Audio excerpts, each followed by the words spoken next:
All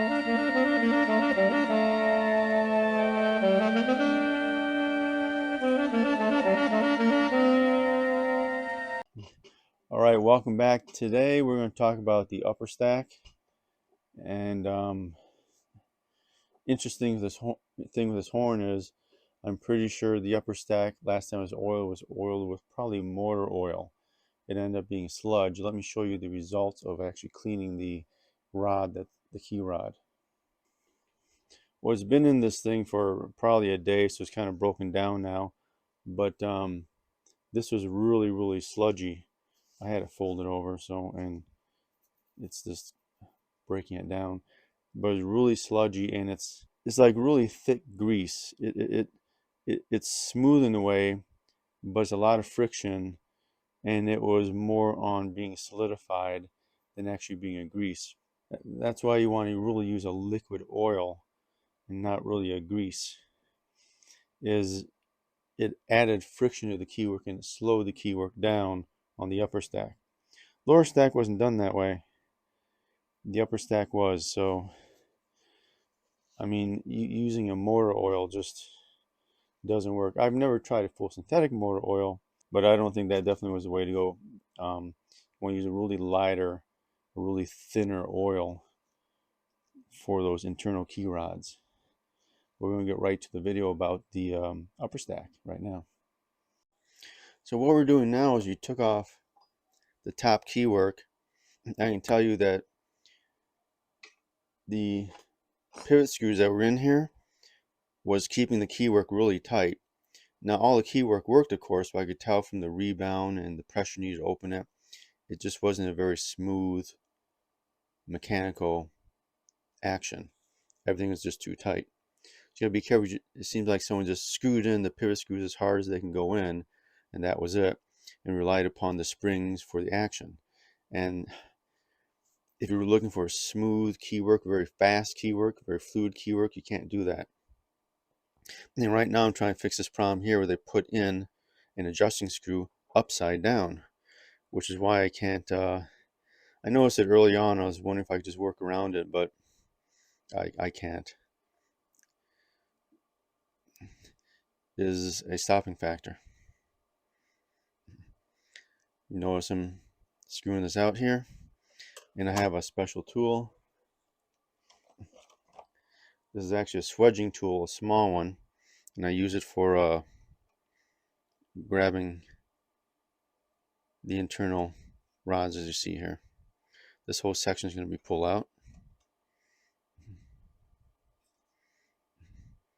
At least it's buttery smooth. That was nice. Has to be cleaned a bit. And it's all in here still. Now next we're going to clean the inside of the key work. I have it shown in another video. I use a pipe cleaner and naphtha, and I just push it in and out of the keywork itself, and I'll clean the rod, and then we'll get it back together. We'll be right back.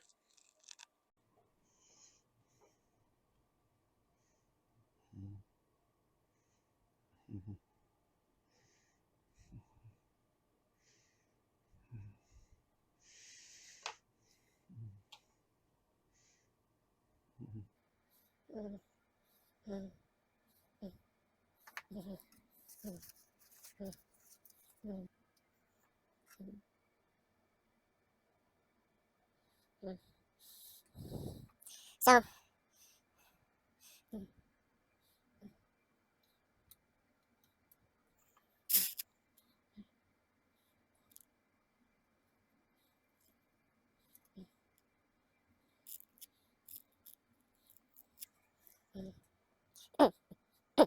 Oh, we're back.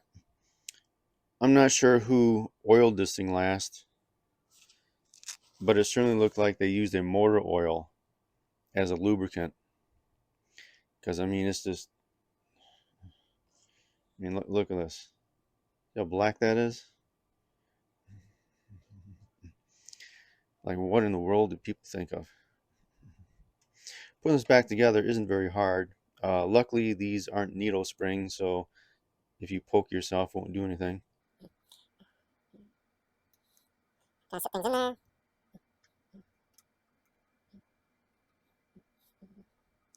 And then this is the last piece.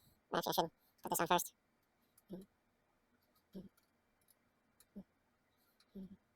Then pop this on. Remove the front off.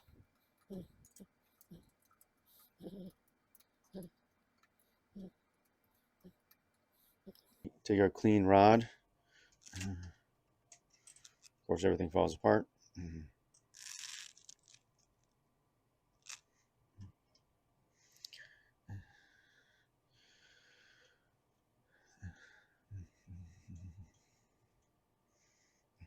And slowly put it back together. Oh, the spring's in there already. Spring latched on.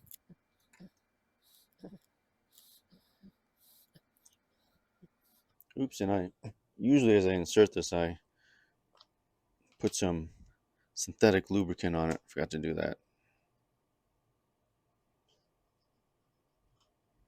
Now I usually rotate this when I insert it, so you don't have to squeeze it so much. Put some up here. So I missed it. Pull it back. Try to use my other hand. That's trying to block this with my body, my hands. I'll get right in there. Oh, keep thinking about the front F. Teardrop. Come on. Oh, the spring's in my way. Whoops. The rod's in my way. Okay.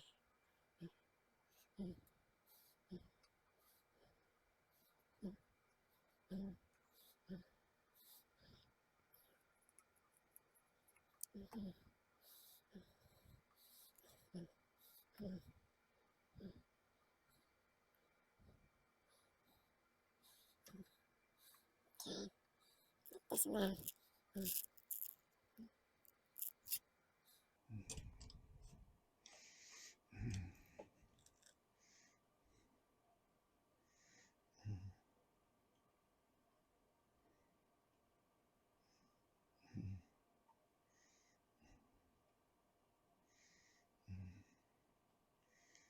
Screwing in now to the end post up here.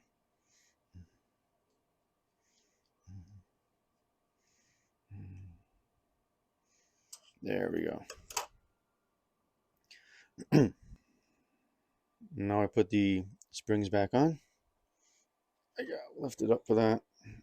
So the biggest problem I had was there was no felt under the A key, so it just hits the bis key metal to metal because this head was on backwards, and now I have space to put felt in here.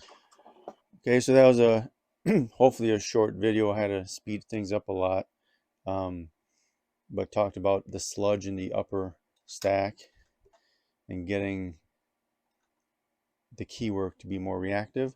The next step, I'm going to talk about the pivot screws and how that affects rebound and the smoothness and reactivity of the keywork to the player. So don't forget to give a thumbs up, like, share, and subscribe, and we'll see you in step 5.